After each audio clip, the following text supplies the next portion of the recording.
ladies and gentlemen. This will be the last of my talks to you. That's it, say it again. Oh.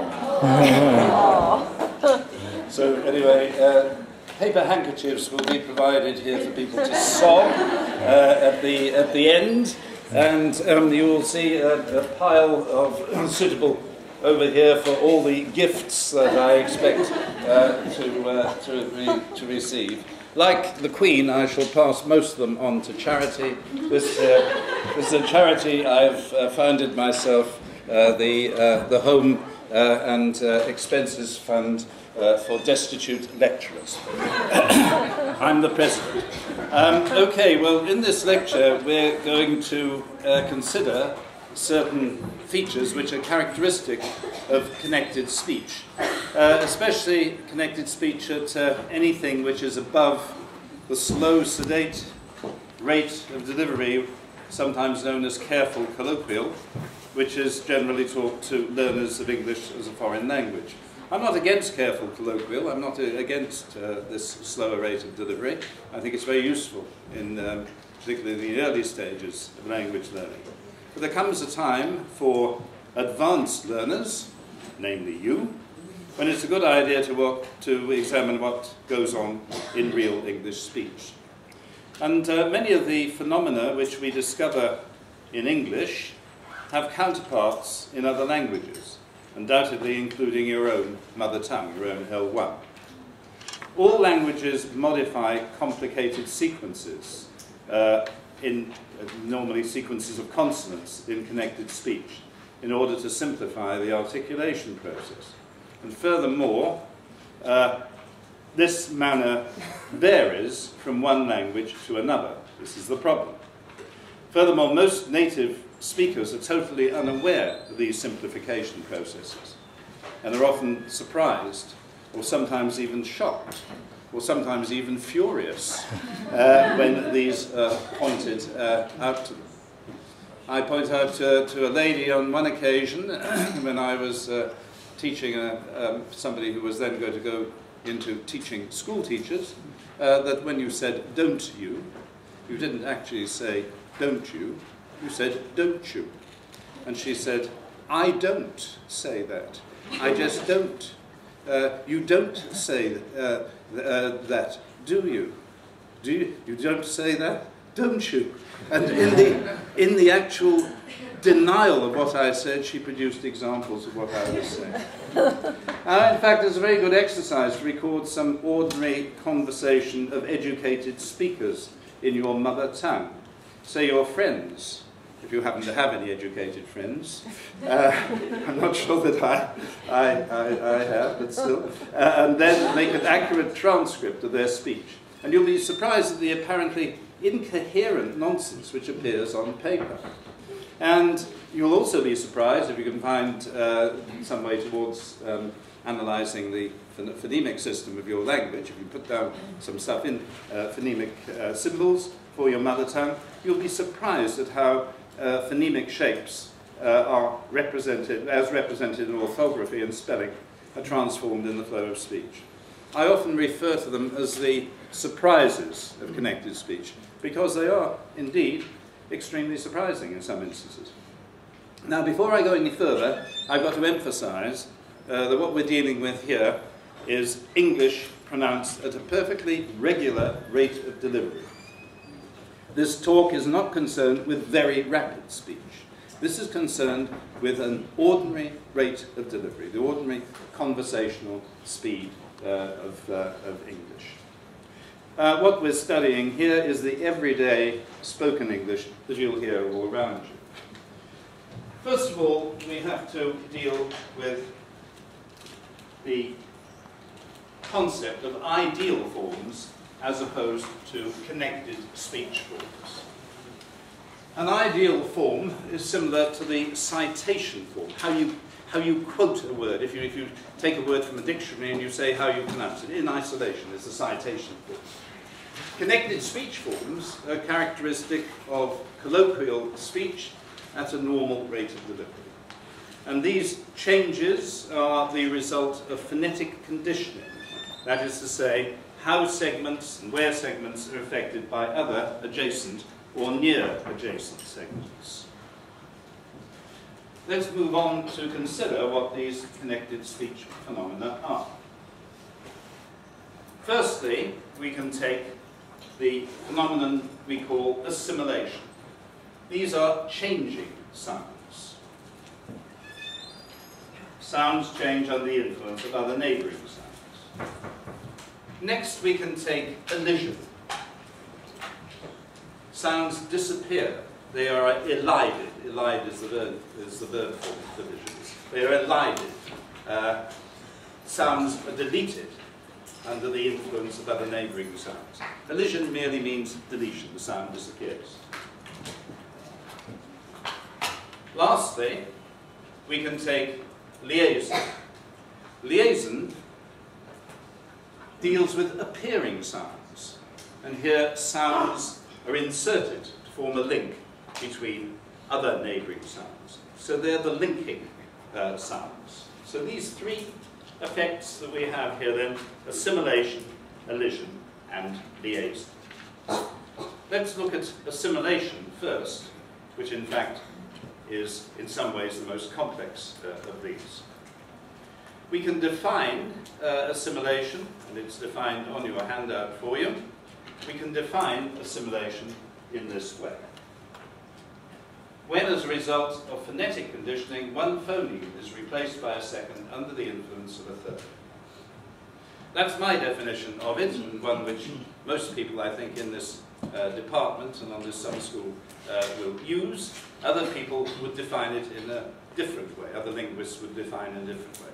I'll go on to explain about that in a second or two. An example of assimilation would be if we have the word broadcast pronounced as broadcast. In this case, you can see that you have phoneme 1, D, is alveolar. Phoneme 2 here is velar. Why is it velar? Because it's been influenced by phoneme 3, which is the past, which is also velar. So that phoneme 1 has now been replaced by phoneme 2 under the influence of phoneme 3. We can distinguish between allophonic variation and assimilation. Allophonic variation would account, for instance, for the L in a word like health. If you say health, and say it in the way that English people do, try saying it, health, and you have to stick your tongue between your teeth in order to say that dental fricative, that th sound. You might wonder, how do English people get from saying an L, which is alveolar, hell, if you'll excuse the expression, and health? Well, the point is that they put their tongue between their teeth for the L. So we have what we term a dental L. And you can see there, we couldn't quite get it on the PowerPoint, it's just in the wrong place. It should be directly underneath. You'll see that little, I sometimes call it the rabbit's tooth mark. Like Bugs Bunny, you see. It's rather like that. So that little tooth mark there underneath the L. And that's under the influence of the following dental th. But it's allophonic variation. We don't have a dental L as a phoneme in English. And in consequence, we can refer to this as allophonic variation. Assimilation, on the other hand, as in broadcast, or if we have something like that boy, from an underlying form, that boy, there you crossed a phoneme boundary. And so there you have a replacement of phoneme. And as we define assimilation, we'll be considering where phonemes are involved, where there is a change of a phoneme. I must point out that not all linguists would take this view. Some linguists refer to assimilation and they include their allophonic variation as well. But I shan't be dealing with this, and I don't think my colleagues will take that approach either. Let's then have a look at the different types of assimilation that one had. First of all, we can analyze assimilation in terms of directionality. Directionality sounds a very posh word, but all it means is which direction is the assimilation moving. First of all, we can have what I term leading assimilation. I must say here it's what I term leading, because other people may very well not use that term. It's the term which my co-author and I use in our book. You can also call it anticipatory or regressive. I don't really like either of those terms, because I find it rather difficult to say anticipatory. And if I find it difficult, I think that maybe my students would find it difficult too. So I thought leading is a nice, easy word to say. Virtually everybody can say that. Sorry, Japanese people, for the L at the beginning, but nevertheless. And leading, I think, is a nice... now you'll see that the point, the bilabial P, the T is turned into a P, it leads into a feature following the bilabial N, the following bilabial N.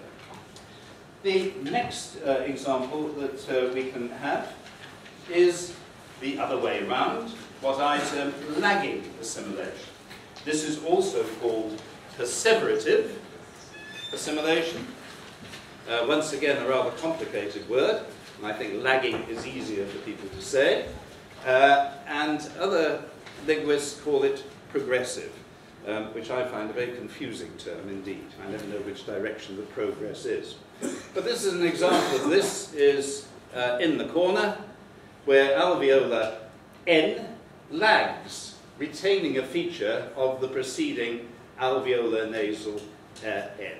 So what's happened is that the V has been changed because your articulators are lagging.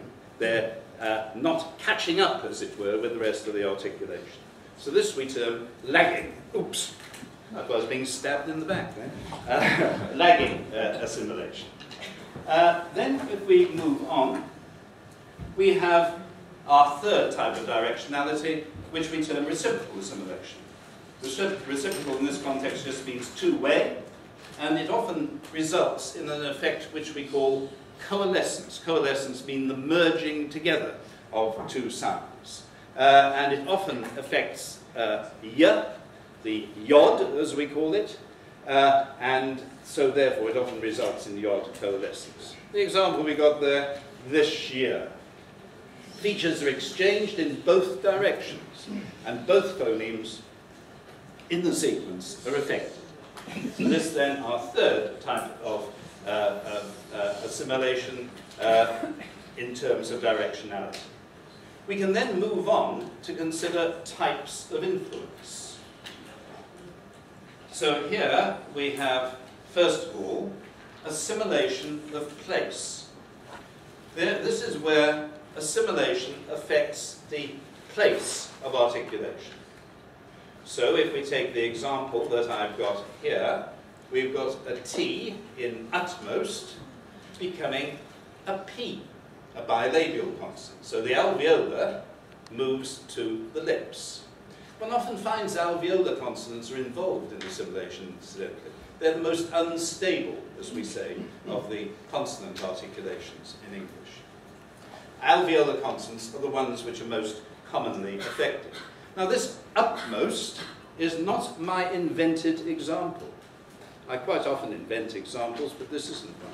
This is one which was on a placard which was being carried and which I saw in a newspaper headline. Somebody had one of these banners and they had, instead of utmost, they had upmost. It's quite a good word, actually. I thought it should be adopted into the English language. But it shows how real these assimilations are for the people, for the mother tongue speakers of this and other languages.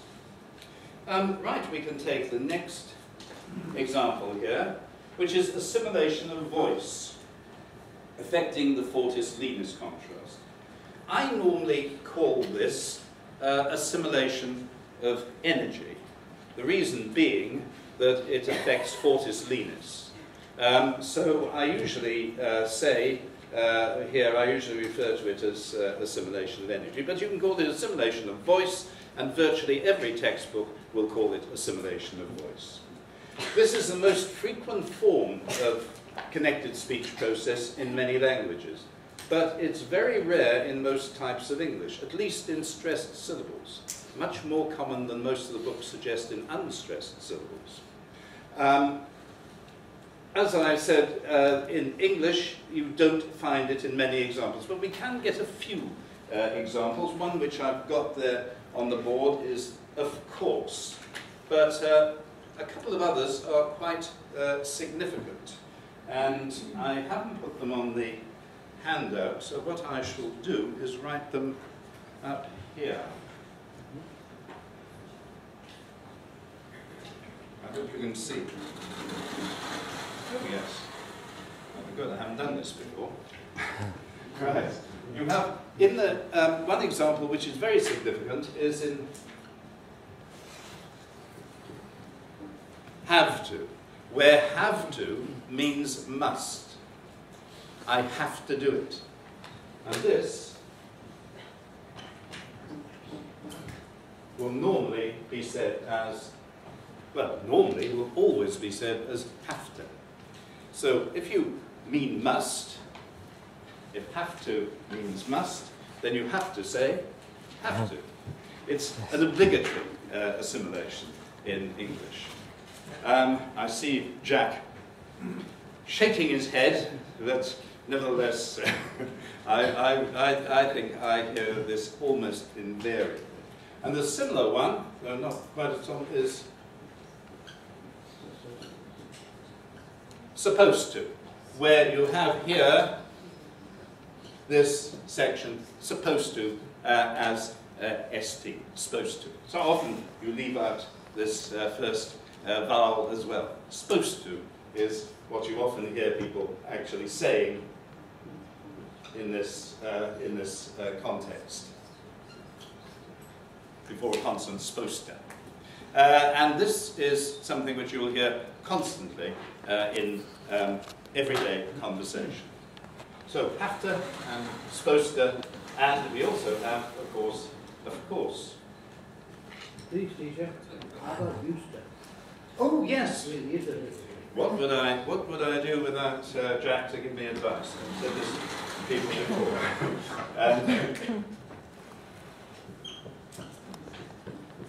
Used to, once again, when it's a verb which is being used as a tense former, you have pronunciation. Used to. So this is another example of these, which are so common that one could say that they were obligatory examples. And I would say used to is another example here of something which you have to say.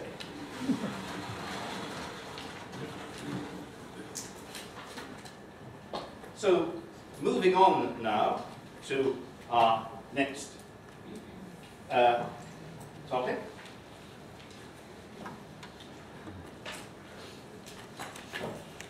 We have assimilation of manner.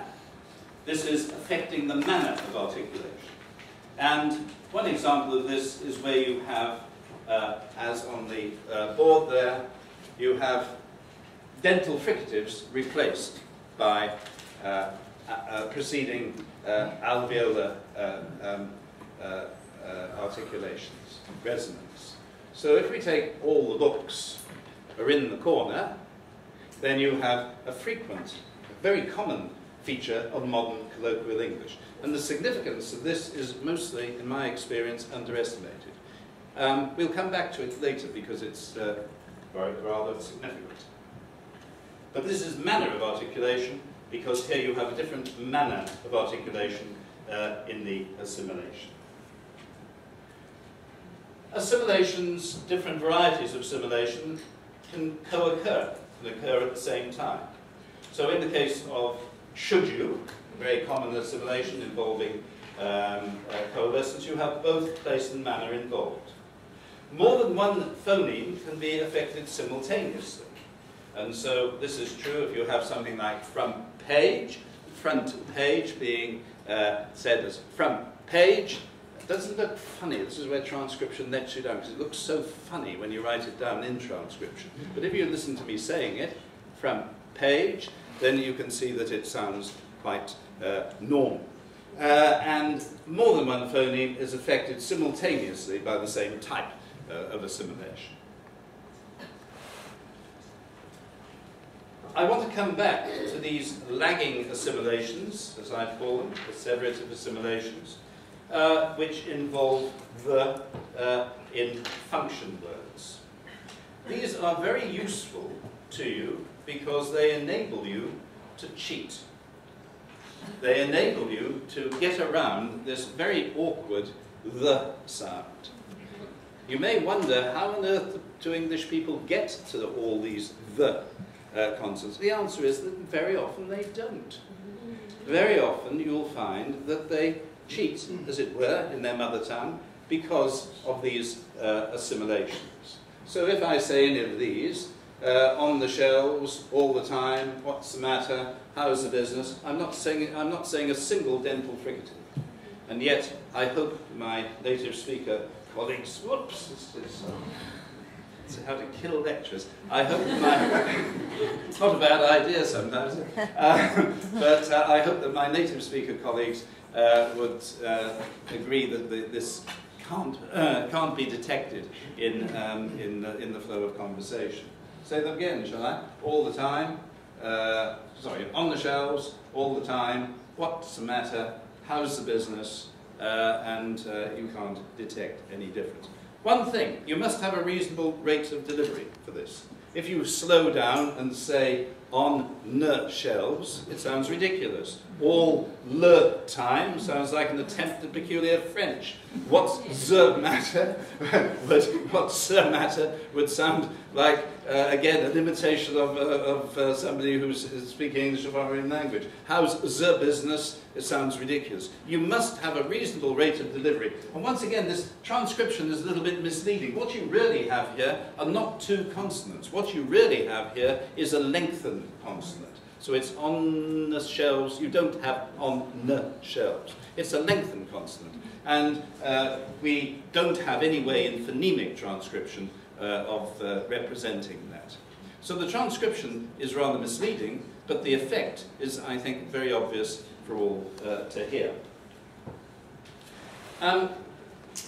These assimilations are in fact mentioned in Gibson's pronunciation of English, revised by Alan Cruttenden, and an excellent book, if not the easiest of books to read, but an excellent book and the standard work on English pronunciation. But if I may dare criticize Gibson, he said that these were dialectal.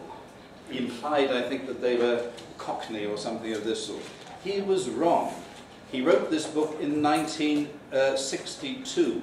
It was based on the English of his own youth, I think, to a certain extent, in the 1930s. Things have moved on, and nowadays one finds that these assimilations occur very regularly, and I would recommend them to you if you want to pick up fluency in a rather easy way. We want to move on now to, oh, incidentally, these assimilations, they're most common in unstressed position.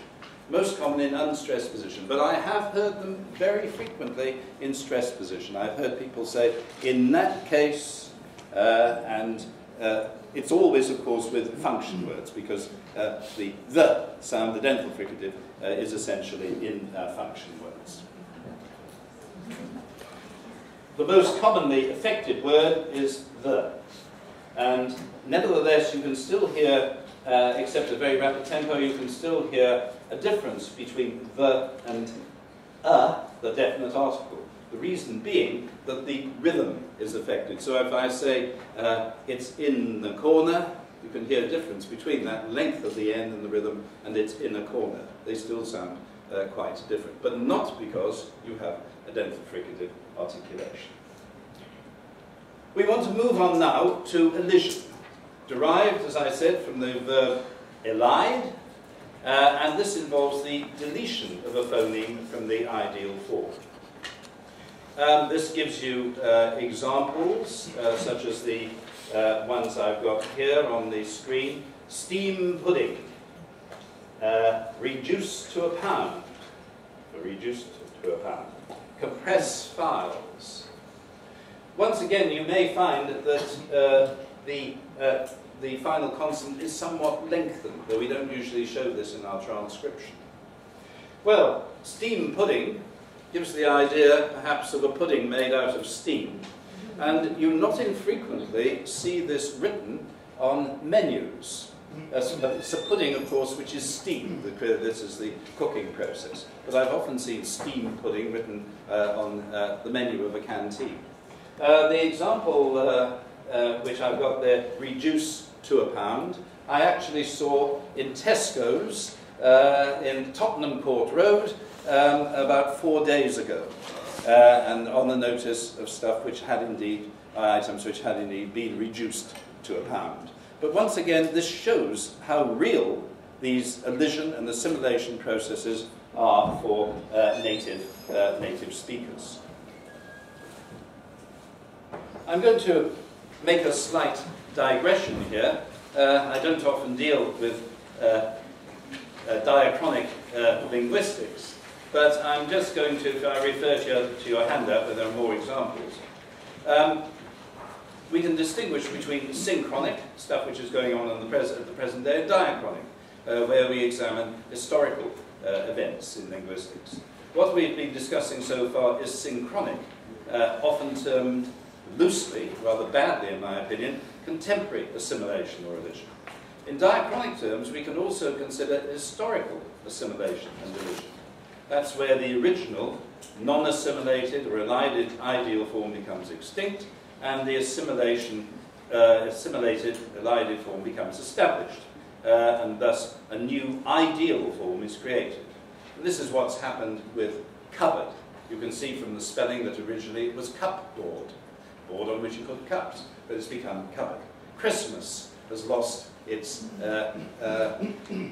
T. That's become elided. Now it's established, nobody says Christmas. On the other hand, you'll find that some English historical assimilations are indeed returning to type, as it were. So that you find, for example, I don't know if I put this on the slide, have I? No, I haven't. But you find, I think, on your handout you've got them there. Often, used to be pronounced often, or even orphan, with the old form of this vowel in these words. And nowadays people often say often. I don't say often, but people younger than me very frequently say often. Towards, I've always pronounced as towards. And nowadays I find increasingly people say towards, and I recommend that to students, even though you'll still find towards in the pronouncing dictionaries. I still say towards, as I say, and Americans very frequently use that pronunciation. You'll find that Americans tend, I think on the whole, to be rather more conservative than Brits in their, or often more conservative than Brits in their pronunciation. At one time you used to have this item of clothing, a waistcoat.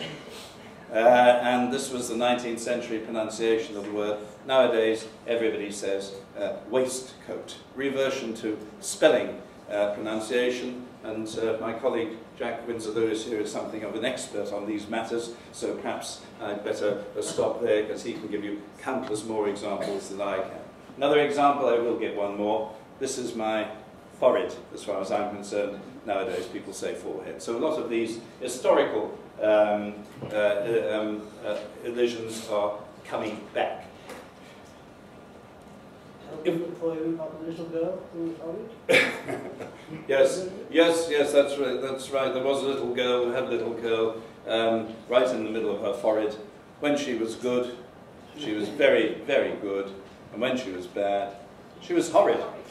And it only works if you pronounce, because you can't do it if you pronounce as forehead, of course. Consonant elision. Alveolar consonants, once again, are the most likely to be affected, and in particular the plosives T and D, if you have one as a central element in a sequence of 3 consonants. Michael is going to tell you a lot more about this, I think, on Thursday, so in a couple of days' time. This is all that I'm saying about it. Some examples here: past tense, ruin the market, which would quite likely to be pronounced as ruin the market with the deletion of, with the alteration of the dental fricative. Left luggage, a failed test. All of these examples then show consonant elision. On your handout, you will have some more detail about this, and also with the exceptions to this rule. So elision of T and D is not heard before H, for instance. So if you have smoked salmon, so you have smoked salmon with the phonetic T elided, but you don't have smoked herring. You can't have smoked herring. This is impossible. If you have NT or LT, then there's normally no elision, except perhaps a very rapid rate of delivery. So spent time, Walt Disney, etc. Very often you'll find that glottal stop plays a part if you have a fortis consonant there. And then you also have sequences which involve coalescence, so like, I've booked your flight, I told your husband. The verb forms, wouldn't you, didn't you, they're regularly heard as assimilations, as reciprocal yod coalescent assimilations. The sequence SKT is unusual in that the K is elided. So you have masked gunman, pronounced as masked gunman. Regularly one hears this on radio broadcasts. They asked us is they asked us. This is very unfortunate nowadays, because there's a vulgar colloquialism where the word ask has been used to mean I can't be asked to do it. Spelt A-R-S-E-D. And people now, if you say I can't be asked to do it, this could either be I can't be requested to do it, or, as the young people would say, I can't be bothered to do it. I can't be asked to do it. You have to judge by the extent of the Cockney accent which meaning they actually imply. But they're pronounced in the same way. You also have some examples here of vowel elision. The elision of schwa, in particular in unstressed syllables, where it's followed by certain sonorants. The correct spelling of sonorant is on the board, by the way. There's a T which has leapt into the space on the handout. And here you have some examples, and I've taken these from this book, English transcription course, by 2 colleagues from University College, Luisa Garcia Lecumberri. I hope I had training from Brian in Spanish before I dared to pronounce that. I probably got it wrong anyway. And John Maidment. Fortunately, I can pronounce John Maidment quite easily. And that has a lot of detail about the things we're talking about today. It has a lot of detail about elision, assimilation, and also advice on transcription. So I've taken these examples from then history, travelling, federal. Very common in colloquial English. On your handout now, you'll see some other examples of connected speech forms which haven't been covered by what I've said so far. H is regularly elided from the weak forms of function words. So this is to be heard even in formal speech registers all over, in all varieties of English. Because of linguistic insecurity attached to H dropping, in England and Wales it's not uncommon for children to be corrected by their teachers for eliding H in this context. But the teachers are wrong and the children are right. Another notable elision connected with the weak forms is the deletion in informal registers of dental fricative the in words in the word them. So I told them is quite frequent in informal varieties of English. You sometimes see it represented in books as EM. Over the page, then you'll find that two common words have alternative forms with elision of dental fricatives.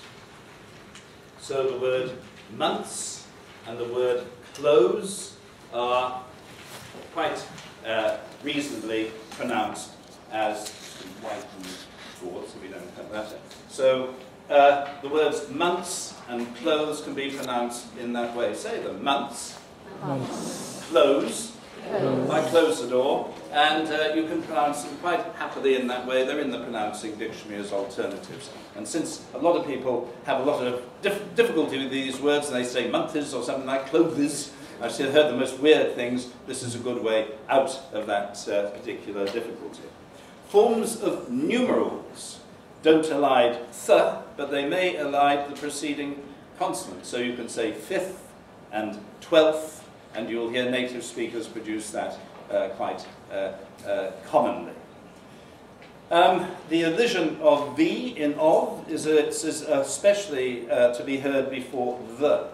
It's much easier to say 3 of the websites rather than saying 3 of the websites. I have to think to say the V. Think quite hard to say the, what is it now, 3 of the websites? I don't say that. 3 of the websites. One of the lads, also heard at more rapid tempo before other consonants, a piece of paper, for example. Who was the first phonetician to notice this? William Shakespeare. William Shakespeare has lines in his poems, in his plays, like "Fear no more the heats of the sun," and he shows "of" written as O apostrophe. Fear no more the heat of the sun, and he is presumably representing this pronunciation with the elision of the V in of. The sequence TT is regularly, oh yes, in more rapid speech, and you can, I don't know whether you should aim at this because this is common, this is in more rapid speech, you'll find that V is elided before M in words like give me a chance, give me a chance. As a non-native, I would suggest to you that you notice that, you don't necessarily imitate it, but in more rapid speech you'll certainly hear it. Leave me alone.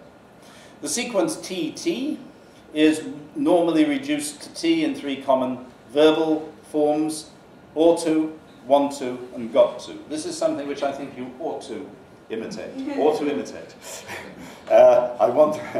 If you want to sound native. The next ones which we've got here is going to, when used as a tense former. It's regularly pronounced gonna. You'll see it shown in dialect representations or representations of basilectal varieties as gonna. Nobody ever says, in my experience, gonna. What they do say is gonna. And furthermore, they say it regularly, where going to is a tense former. Not in I'm going to London. You don't say I'm gonna London. But you can say I'm gonna go to London. Where it's a tense former, then gonna is the regular pronunciation. Once again, if you tell English people this, and they're not phoneticians or linguists, then they'll say, oh, what nonsense, that sounds very vulgar to me. And then the next sentence you'll hear them say it. So it's something which you just have to deal with, is this reaction of native speakers. The next effect that we're going to deal with is the question of liaison. This is something which I would imagine that you've heard about before. The main liaison form used in English is linking R. Liaison is the general term for a linking consonantal phoneme. In English, it's found in non-rhotic accents, so like RP and in most English as spoken in England. I call that England English, because because I think it's less confusing than the term most people use, which is English. That's to say, the English spoken actually in England itself, not in Scotland, not in Wales, not in Ireland, not in the rest of the world. Now, RP then, and most varieties of English as spoken in England are non-rhotic, and we also know it's also true of South Africa and New Zealand, or North Island of New Zealand, and so on. Linking R is where you have an R surfacing across word boundaries if the following word begins with a vowel. So we pronounce far, farmer, far away, and there you get the R surfacing, and the farmer isn't here. But you also have an effect which is known traditionally as intrusive R. Exactly the same phonetic process, but there is no historical justification for the surfacing R, since there's no R in the orthography. Intrusive R begins after central and open non-front vowel, so ear, or R. So you have examples like the data in the report, the idea of it, I saw Renin yesterday, cinema audiences. I don't pronounce that word with my I say it with a schwa, but still. The Shah of Persia, if anybody remembers that gentleman. So here then you have our last form, which is liaison, and the famous intrusive R's. I say famous because people write about it to the newspapers all the time. It has lots of stigmatization by speech bureaus. I don't suggest that you imitate intrusive R. I think it's something which you should observe, but because so many people are antagonistic towards it, I think you ought to cut it out of your own performance. So notice it in others, but don't imitate it yourself. Linking R, on the whole, you should imitate that. If you leave one out, don't worry. English people are very inconsistent with their R liaisons. Despite the frequent stigmatization of intrusive R, there are no implications, no social implications at all involved. So, for instance, I heard the former British Prime Minister, Tony Blair, refer to the Geneva evidence. I'll give you one example, the evidence which had come from Geneva. And the even more former Lady Prime Minister, Lady Margaret Thatcher. I hope you all remember that formidable woman, the Iron Lady. She's still alive and kicking, as we say in English, though she's not kicking quite as hard as she used to. But she was known. I hope you can see it here. Whoops. She was apparently known behind her back as Laura Norder. You might say, why was she called Laura Norder? It was because she was always going on about law and order. But she pronounced a nice linking R. I think this is one of the best things she did, actually, was pronounce this linking R here. And so she was known as Law and Order. And I believe some of her colleagues referred to her as Laura, her cabinet ministers behind her back. They certainly wouldn't have dared do it to her face.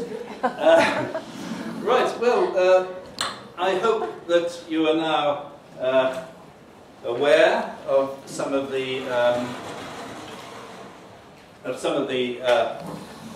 implications of this very important topic.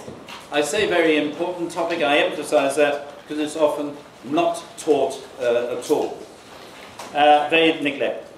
But even a minimal awareness of what's going on in normal colloquial English, spoken at regular speed, not ultra-fast speed, will help you tremendously in your aim, which I suppose you all have, of being a fluent speaker and an effective listener to English.